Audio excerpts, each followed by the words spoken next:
February.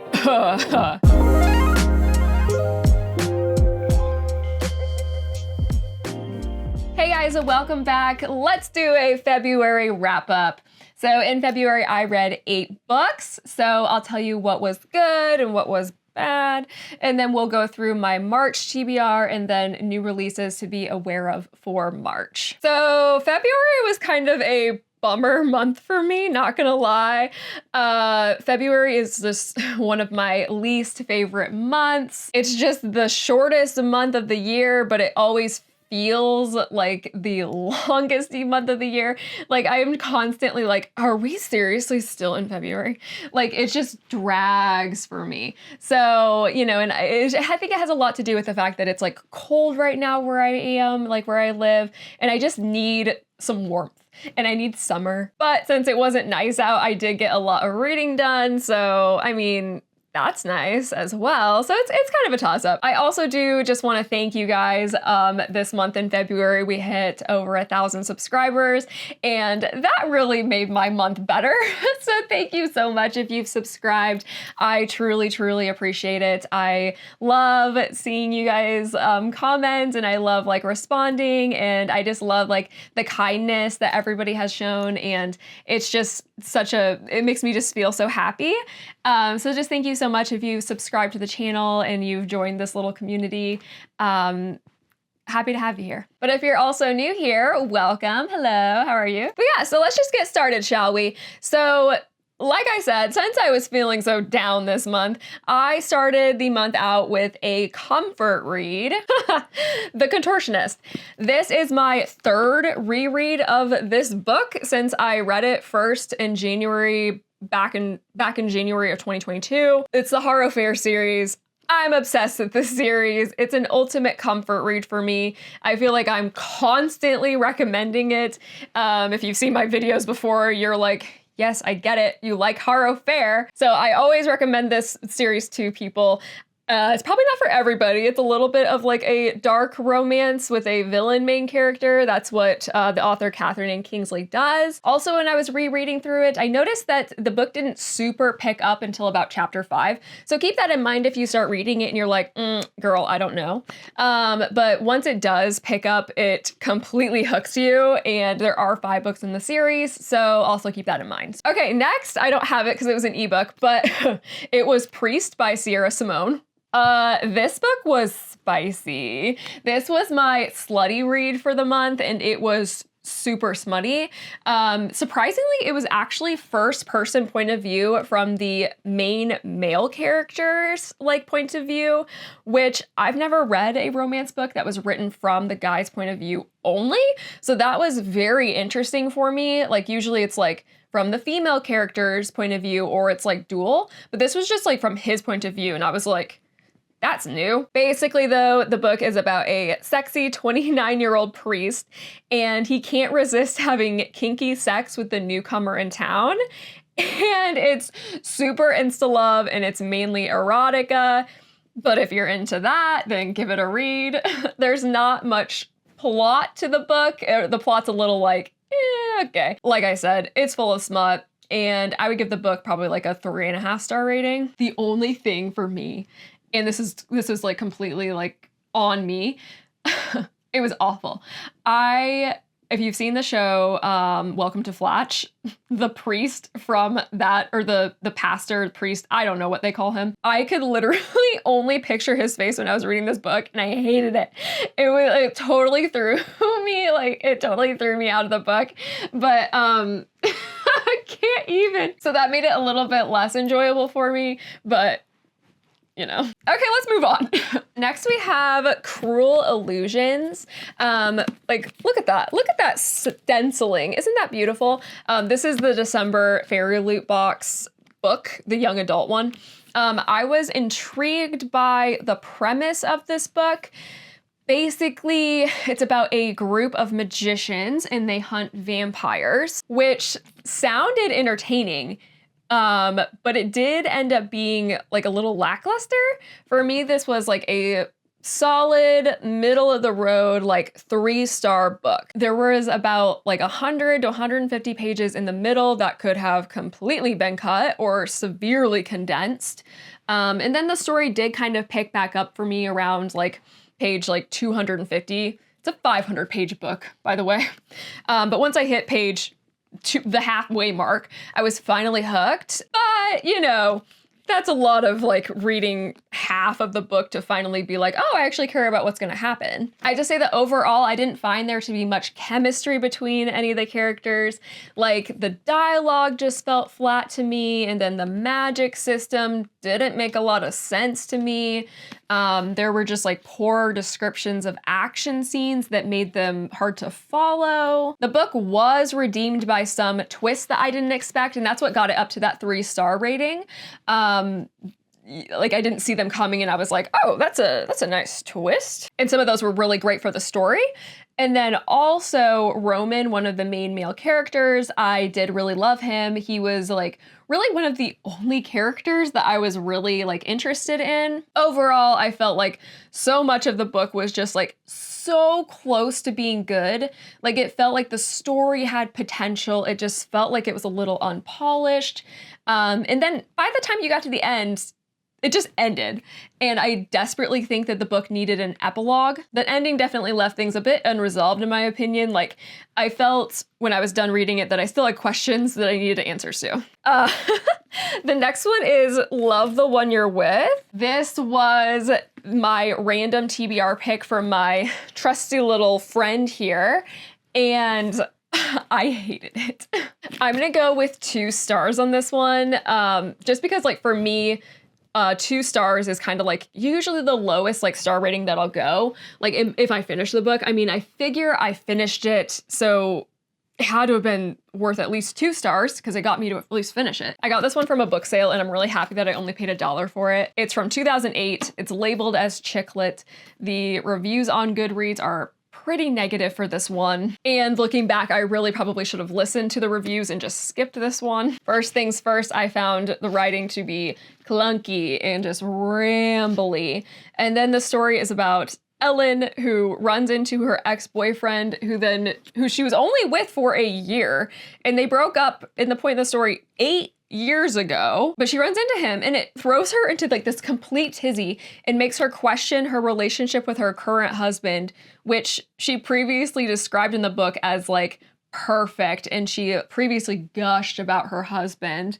And it's like, okay, you're going to completely throw away everything for this loser that you dated 8 years ago. Ridiculous. I'm going to spoil this book. Like these videos are usually spoiler free, but I'm mad and it's from 2008, so who cares? And so I'm just gonna spoil it. So she ends up cheating on her husband with the other guy. Like they don't sleep together, but they do kiss, and she is going to leave her husband for him. But then by the end, she changes her mind completely and she just goes back to her nice husband. And very clearly in the epilogue, she talks about how her husband doesn't know what happened and doesn't need to know.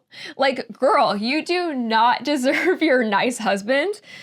I'm overall just not impressed at all with this one. It didn't even feel like anything happened in this book. There wasn't much plot besides her just the whole time being like, oh my gosh, I can't stop thinking about my ex from 8 years ago. Girl, move on. I do not recommend this one. It made me so mad. Last Tale of the Flower Bride. I'm so sad by this one. This was picked by my lovely subscribers in my Book of the Month poll for my Book of the Month spoiler talk. And I had been looking forward to this book so much. Like it was on my like most anticipated 2023 reads video. I was like dying to read this book and it ended up just falling completely flat for me. I have a whole spoiler talk on this book if you're interested, but basically I was bored during it. I think on Goodreads I gave this one like 3 stars, but I don't know, I'm kind of questioning that. Okay, next is Stone Blind by Natalie Haynes. This is the story of Medusa and Perseus, but it's supposed to be like a reframe of the story as a more feminist retelling in favor of Medusa, which I was really looking forward to. The story focuses on Medusa not being the monster of the story and the writing is just very witty, and it has some really snarky narration against Perseus that I thought was just very humorous. Like I had moments where I was like, oh, okay. Like it just made me laugh out loud where it's like, oh, we're just like completely shitting on Perseus. The writing in this one was really good and I really liked the overall storytelling. But my one thing about this one is I just wish that Medusa was in it more. Like we have some very limited chapters from her point of view and I was honestly expecting the whole book to be from her point of view though. So for me, when I was reading it, I was like, oh, that's a little disappointing. But the story is told from every angle of the myth. So it goes from like the birth of Athena to the birth of Perseus to Perseus slaying Medusa and then like the whole things with like what happened afterwards, and it told the entire myth from literally every single point of view. And I really enjoyed the book. But again, Medusa's side and point of view wasn't super focused on. For me, it could have very easily been a 5-star read if it would have been at least like 50% from her point of view instead of like the 20% that it actually was. But I still do think it was worth the read. Okay, so every month I am doing a non-fiction pick for myself. I've made it my goal to read more non-fiction books because I gravitate towards fiction, trying to switch it up.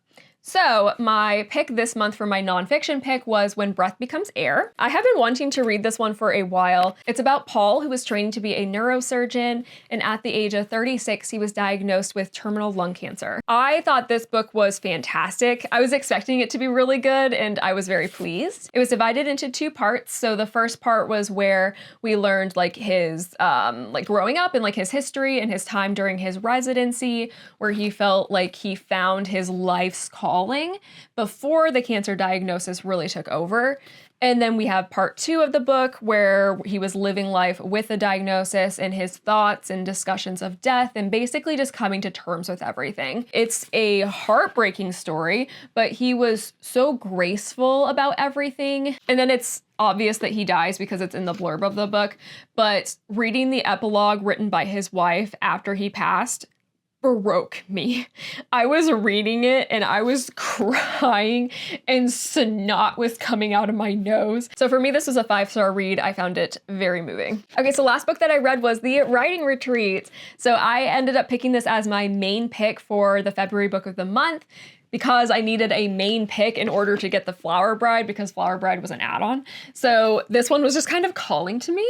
I found the premise when I was reading it to be kind of humorous. So I was really wanting, I felt like it was gonna be like a goofy thriller, and I kind of devoured this one. It was a super quick read. The chapters are incredibly short. In the beginning, the writing did feel, so it's a debut, and the writing did feel very clunky and it felt very debut-esque, but about 50 pages in, it did get better and the writing did end up flowing better. Overall, it didn't really feel like much of a thriller to me. Like nothing really happened that was that suspenseful until about the 100-page mark. That's when like a few things had actually started happening, but it was just like, it was goofy as hell, and I loved it. But I didn't love it in terms of it being like a perfect book. More like I loved laughing at it, and it was a super quick and easy read. It's nothing special. Probably anybody can guess the twist. Some random details with some side characters I ended up being like surprised by. So that was nice, but the big overarching twist, I was just kind of like expecting it. And then the ending just kind of happened and it left me feeling a little bit unsatisfied, but overall, for some reason, I had a good time reading this one, even though it wasn't that good. Like, does that make sense? Like, I didn't have any moments where I was like, oh, I don't really want to finish this. I was more just kind of like, this is goofy. This is so goofy. I want to know what happens next. Okay, so there are my lovely reads from February. Okay, so now we have to go into what books I have planned for my TBR for March. So I started this one at the end of February and I am 80 pages in. And I am loving this book. It's The Undertaking of Hart and Mercy, and it's like a fantasy romance.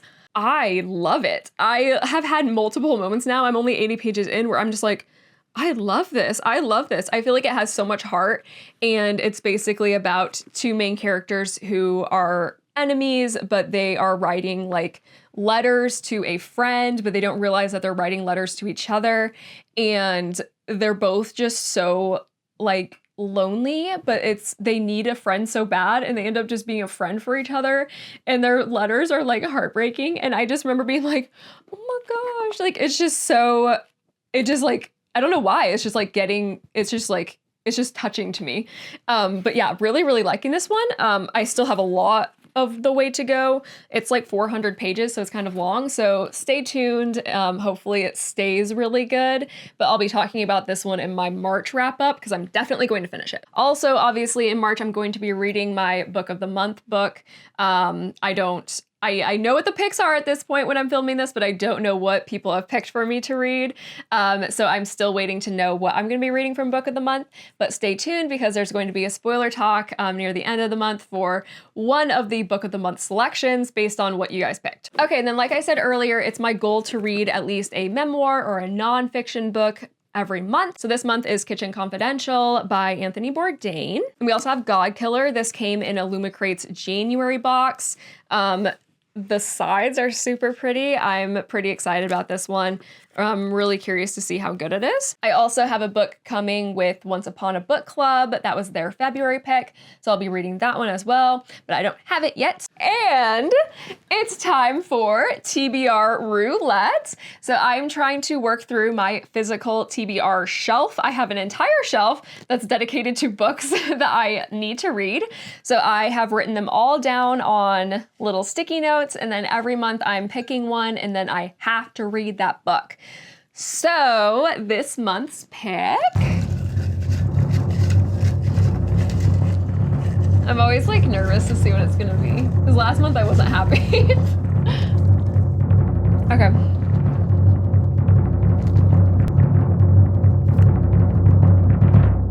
All good people here. I've already read that. Okay, we have to try again. So, okay.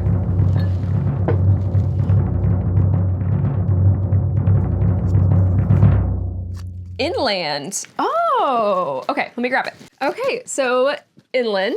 I'm actually very pleased with this pick. I got this one, I don't remember where I got this one, probably a thrift store. I get like a lot of my books at thrift stores, but I know that it's like a historical, like kind of like historical fiction that has kind of like some fantasy elements to it. So I'm very excited about that one. So stay tuned for how I like this one. We'll find out. We'll see in March. I will let you know. Okay, so that is it for the books that I have on my TBR. Those are the ones that I am hoping to get to this month. Otherwise, we do have some noteworthy new releases that are coming out in March. These are just books that I have on my radar that you should check out too. The Love Wager, The Foxglove King, How I'll Kill You, What Have We Done, What Happened to Ruthie Ramirez, Wayward, A House with Good Bones, Something Wild and Wonderful, and The Golden Spoon. So that is it for today's video, guys. Happy March, happy reading. I hope you guys read some great things this month. As always, thank you so much for spending your time with me. Don't forget to like, comment, and subscribe, and we'll see you next time. Bye.